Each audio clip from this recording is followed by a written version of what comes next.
Shalom, perkenalkan nama saya Stevin Junior Bulado, saya dari kelas 12 IPA 2. Pada saat ini, saya akan menjelaskan materi mengenai ringkasan fisika dari KD 3.1 sampai dengan KD 3.5. Baik, kita akan masuk ke KD 3.1 tentang arus listrik searah. Yang pertama kita akan mempelajari tentang beda potensial dan arus listrik. Beda potensial adalah banyaknya energi listrik yang dibutuhkan untuk mengalirkan muatan listrik dari ujung penghantar.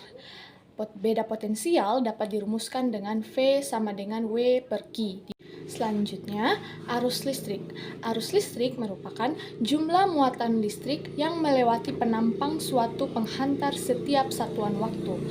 Arus listrik dapat dirumuskan dengan I sama dengan Q per T.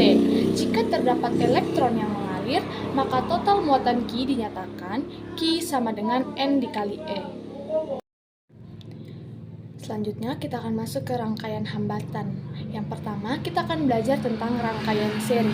Rangkaian seri adalah rangkaian listrik yang seluruh komponen atau beban listriknya disusun berurutan atau vertikal. Rangkaian seri dapat dirumuskan dengan IS sama dengan I1 sama dengan I2 sama dengan I3. Artinya arus listrik pada rangkaian seri nilainya sama. Untuk mencari beda potensial dapat dicari dengan V1 ditambah dengan V2 ditambah dengan V3. Dan untuk mencari rangkaiannya dapat dicari dengan menambahkan R1 kemudian ditambahkan dengan R2 dan ditambahkan dengan R3. Selanjutnya, rangkaian paralel. Rangkaian paralel adalah rangkaian yang seluruh komponen atau beban listriknya dirangkai secara berderet atau horizontal.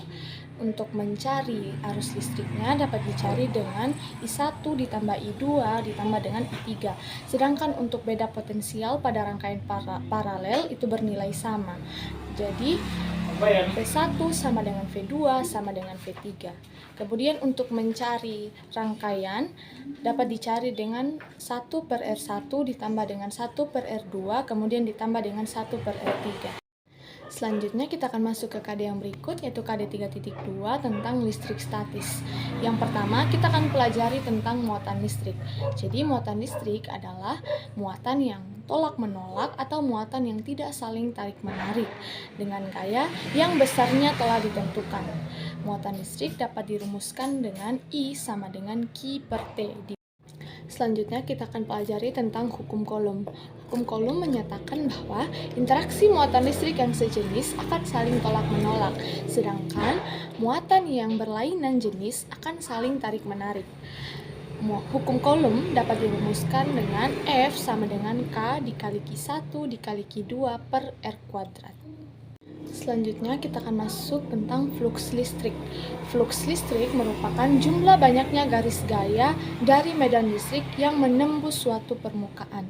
Untuk mencari flux listrik dapat dicari dengan E dikali A dikali cos theta atau sudut yang dibentuk antara E dan garis normal bidang.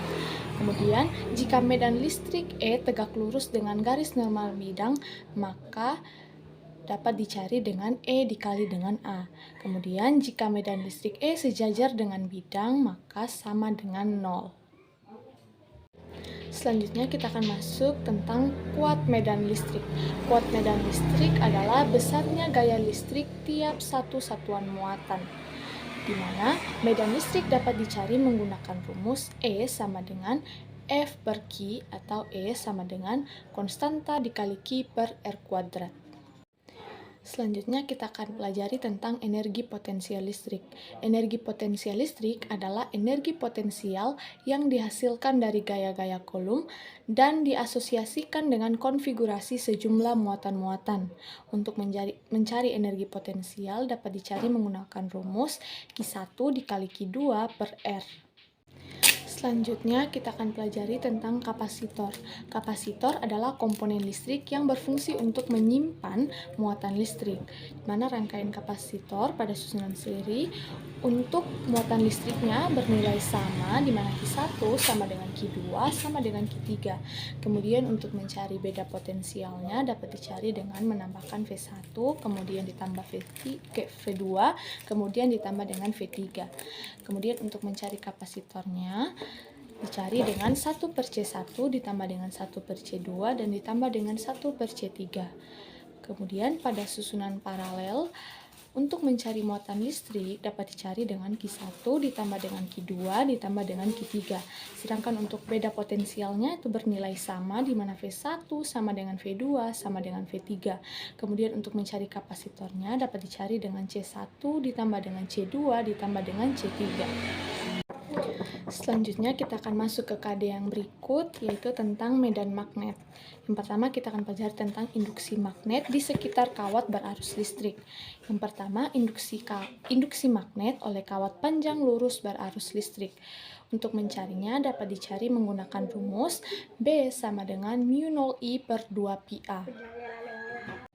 Kemudian untuk mencari induksi magnet di sekitar kawat sejajar dapat menggunakan rumus B sama dengan B1 dikurangi B2 atau B sama dengan mu0I2 dibagi 2πr1 dikurangi mu0I2 per 2πr2. Kemudian, untuk mencari induksi magnet oleh kawat melingkar yang berarus listrik dapat dicari menggunakan rumus B sama dengan mu0I per 2A dikali dengan M. Selanjutnya, induksi magnet oleh solenoida dan toroida. Solenoida merupakan kumparan yang berbentuk tabung panjang dengan lilitan kawat yang sangat rapat. Solenoida dapat dirumuskan dengan B sama dengan mu0 dikali I dikali N per 2L. Toroida merupakan solenoida yang dilengkungkan sehingga berbentuk lingkaran. Toroida dapat dicari menggunakan rumus B sama dengan mu0 dikali N dikali I per 2πr. Selanjutnya kita akan pelajari tentang gaya Lorentz. Gaya Lorentz merupakan gaya yang bekerja pada sebuah penghantar listrik dalam medan magnet. Gaya Lorentz dapat dirumuskan dengan F Lorentz sama dengan B dikali I dikali L dikali sin theta. Selanjutnya kita akan masuk ke KD 3.4 tentang induksi elektromagnetik. Yang pertama kita akan pelajari tentang flux magnetik dan GGL induksi. Pada flux magnet dapat dicari menggunakan rumus flux magnet sama dengan B dikali A dikali cos theta. Kemudian kita akan masuk ke GGL induksi. Yang pertama tentang hukum Faraday. Hukum Faraday adalah besarnya GGL induksi yang timbul antara ujung-ujung kumparan berbanding lurus dengan kecepatan perubahan flux magnetik yang dilingkupi oleh kumparan tersebut. Hukum Faraday dapat dicari menggunakan rumus Epsilon sama dengan min N dikali delta flux per delta T. Selanjutnya, GGL induksi oleh perubahan induksi magnetik. Untuk mencari dapat digunakan rumus Epsilon sama dengan min N dikali A dikali delta B per delta T. Kemudian untuk mencari GGL induksi oleh perubahan luas bidang kumparan menggunakan rumus Epsilon sama dengan min B dikali L dikali V. Selanjutnya kita akan masuk ke GGL induksi oleh perubahan sudut antara induksi magnet dengan normal bidang kumparan. Rumusnya Epsilon sama dengan N dikali B dikali A dikali omega dikali sin dikali omega dikali T. Kemudian ketika bidang kumparan tegak lurus terhadap arah medan magnet, maka GGL induksi akan bernilai maksimum, di mana Epsilon max sama dengan N dikali B dikali A dikali omega. Selanjutnya kita akan masuk ke KD yang terakhir, yang itu tentang arus listrik bolak-balik. Yang pertama tentang nilai efektif. Hubungan antara tegangan efektif dan tegangan maksimum dapat dicari dengan Vf sama dengan Vmax per akar 2. Kemudian hubungan antara arus efektif dan arus maksimum dapat dicari dengan XL sama dengan XC, di mana F sama dengan 1 per 2pi dikali akar 1 per LC. Selanjutnya kita akan masuk ke materi yang berikut, yaitu tentang karakteristik rangkaian RLC. Yang pertama kita akan pelajari tentang induktor. Besar GGL induksi bergantung pada induktansi diri dan laju perubahan arusnya ketika induktor dihubungkan dengan tegangan bolak-balik yang menyebabkan arus padanya berubah secara sinusoidal. Induktor akan memiliki reaktansi induktif. Induktor dapat dirumuskan dengan XL sama dengan omega L, di mana Pada rangkaian induktif, XL akan lebih besar dari XC, di mana V mendahului L. Selanjutnya kita akan pelajari tentang kapasitor. Hambatan pada kapasitor saat dihubungkan tegangan bolak-balik dikenal dengan reaktansi kapasitif.